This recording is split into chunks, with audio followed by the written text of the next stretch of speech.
if it were up to the people that are in control of the, let's say, I hate to use the term mainstream because it seems to lose its sauce when you say it, what it is that we mean. We mean the people, at least I do. Let me say this. What I'm referring to in today's segment is specifically the people that are deemed as, from pretty much all angles and all walks of life, as the legitimate form of media, if you will. What is the acceptable thing? What are the acceptable things? Now, I would argue easily, and it's really irrefutable, that most of those things of various industries are in control of folks that are authoritarian leftists. And it's always important for you to understand who your enemy is. The fact that they consider you an enemy, whether you feel they are or not, they consider you one. And more importantly, it's important that you understand how they operate and what it is their ultimate end games are. Oftentimes, people are naive in their approach, and they apply their own set of morals, traits, sets of attributes and ethics and all of that to their enemy. And it gets them in a lot of trouble. And that's why I believe that right now we are living in the age that we live in, where especially with media, the left controls basically everything and everybody else is playing catch up. But ultimately what they want is you to be broke. If you are their ideological enemies, they want you broke. Some will settle for your death too, but they want you broke. At minimum, they want you to not have any financial influence, financial power, and be able to have some sort of economic mobility. So a lot of this stuff that we talk about with entertainment, at least on my, people use the term culture wars and all that, but you gotta understand what that means. See, we're dealing with people that understand that these different various industries, it's not just that they control them. They're so important to them maintaining that power, even if it's perceived. I say it's all the time. You hear me use the term perceived legitimacy, which is really all they have, right? They control a lot of, let's say, entertainment brands that you grew up on. So, of course, they understand how that power, in order for them to maintain that, they have to then have control of these different things that you find legitimate.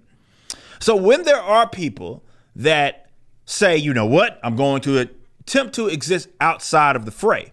OK, so maybe I will be in the same industry as you, but I won't go through your proper channels. I won't go through your shot callers. I will not be controlled by you. However, I'm going to somehow make a splash and be influential. Well, that's a threat to everything it is that they do, because if especially the normie that isn't more privy to this, just wants to live the life, if they become more aware that that stuff exists, well, then your power or their power, the authoritarian left, completely is dissolved. If you are wondering why people are working overtime about what's happening right now, well, you need to look at Daily Wire, and it's an example of basically what's not only to come, but more examples of just how these cats operate. I do not care how you feel about Daily Wire. That's not particularly important. Whether you like them, whether you like their commentators, whether you like their politics, is completely irrelevant to the point that I am going to make. There's only one important thing that you need to acknowledge, is that ideologically, they are in opposition.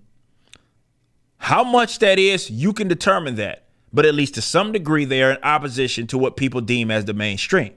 So this is why they're working overtime, to really crush everything it is that they do. Everything. You remember when the announcement was made that Gina Carano was doing her own thing. And I think I shared a lot of those in some sort of video. I know I at least did it on Twitter, but I believe I did it on video as well.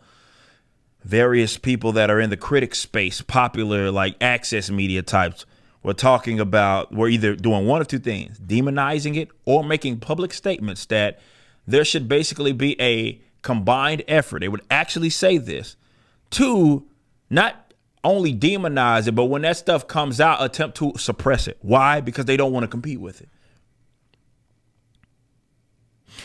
So you see articles like this come from the Rolling Stone of all people. And I think to yourself, why would Rolling Stone publish something like this? This is not even in their sphere.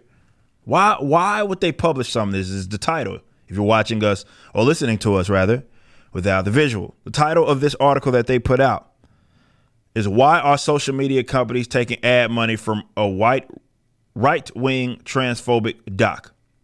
Okay, so they've already made like that. That's a pretty eye-opening headline there. Now, of course, they are referring to this "What Is a Woman" by Matt Walsh. And as it says, for years, right-wing commentator, Daily Wire host, and all-around shitty, wow, okay, provocateur, Matt Walsh has used his platform to go after trans people. So it's not surprising that this essentialist ideology has become the centerpiece of his new documentary, What Is a Woman? Now, if I'm not mistaken, this what's his name? Moises? If I'm not mistaken, did they give us his Twitter? Here, I think it's they don't give it to. If I'm not mistaken, Matt Walsh took exception to this, and that guy locked his Twitter down. It looked like was that Washington Post? I think it may have been WAPO. So basically, they getting blurring the lines here. I don't think it was Rolling Stone. I think it was somebody else. That basically the editor, they had sent screening links basically, and of course, according to those links, you can see how much of the documentary that they watched. And the guy that wrote the article didn't watch any of it, and the person that was the editor hilariously only watched 11% of it. And they still put that hit piece out calling it transphobic and all of that. And this What Is a Woman? This is just a documentary. He's talking to various people, asking this question: what is a woman? And he's talking to like the academic elites, people that are actually teaching you guys as children that you pay thousands upon thousands of dollars to drop in advanced indoctrination camps called universities, that are teaching these guys, and they're answering the question trying to. It's actually pretty scary depending on what way that you look at it. He even goes to Africa. He's asking tribal folks, what is this? And they seem to have an answer for it and be more confused as to this sort of gender BS as far as the fact that there's all these different versions of it. That's not something that they're actually privy to. But as you can see in some of the rhetoric here, the film, which premiered on the Daily Wire's website earlier this month, faced controversy leading up to its release. Now the Daily Wire has bought ads on major social media platforms like TikTok, Facebook, and Instagram to promote the film. And so far, even though the documentary seems to violate TikTok and Meta's policies against hate speech, remember, hate speech is anything that they don't agree with. Though the platforms prohibit dehumanizing, mocking, and or hateful speech about transgender people, the ads have been allowed to stay. Well, the thing is that those aren't sitting here. They act as if anybody, it's just supposed to accept what they believe in to be true and not even have a discussion around it.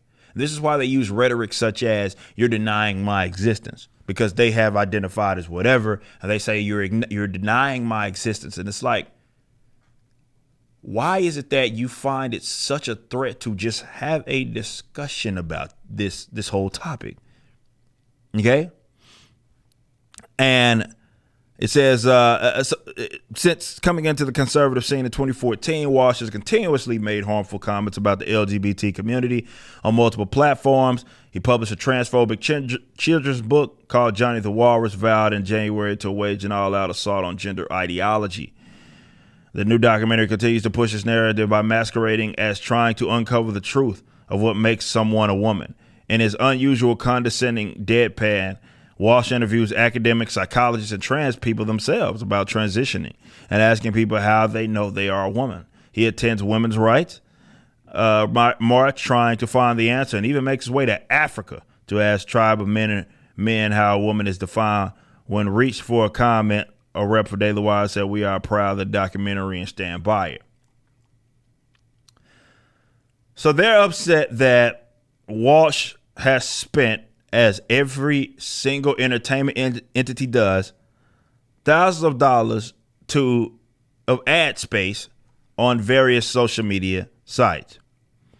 They said he made a TikTok, Meta, aka Facebook, and other companies that they have given money, which every company does. to promote the work and put eyes on it. So you have to ask yourself, why is something like this happening? Hell, we had this situation with a show over here at Blaze as well. And at Blaze, there was some commentator who wanted to try to come for some of our... Was it on the show that I was on? I can't remember if it was the show that I was on. But basically, he was like, yeah, tagging all of the different people that sponsor the show, right? You know, we do live reads for like News and Wild. Man, we do basically live reads for every show that is done. It's out, you know, TV and radio, you make money. And aside from like the subscriptions and stuff. So they do the live reads and they were tagging them saying like, okay, they were talking about this. Why on earth would you have a live read here? Basically trying to get them to pull their live reads. And what we have now is that they're basically trying to allow or disallow the spread of this information. They work overtime for this type of stuff, particularly for what's happening like with Daily Wire, and they're going to wrap it up as more like alternatives become, again, notable is the important thing. As they make a splash in the industry, it's not just about existing. They're not scared of anybody that just exists to be an alternative. They're scared of the alternatives that are at least good enough or packaged well enough that someone would look at it and say, I'm interested in it. And worse for the authoritarian left is that they would dare to replace that with whatever they see as like legitimate, like documentaries in this case, or legitimate entertainment or whatever it is. That they work overtime because they're smart enough to understand how powerful it is for them to maintain control of what is perceived as legitimate.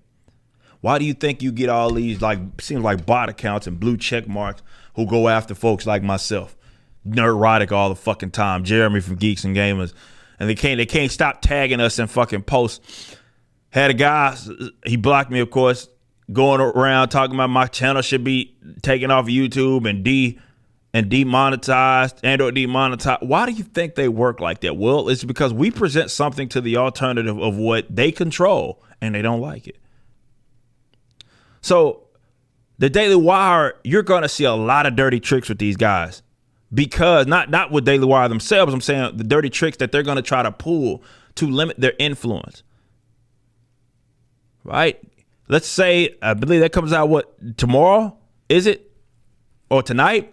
The premiering of Gina Carano's movie. They're going to work overtime. They're going to use all of their power to say it's the worst thing in the world. All of that, because they cannot have alternatives arise that are competitive with them. I say it all the time. If you truly want to own the libs, it ain't simply memeing them, though you should meme them. You compete with them and then you pass them up. That's how you beat them.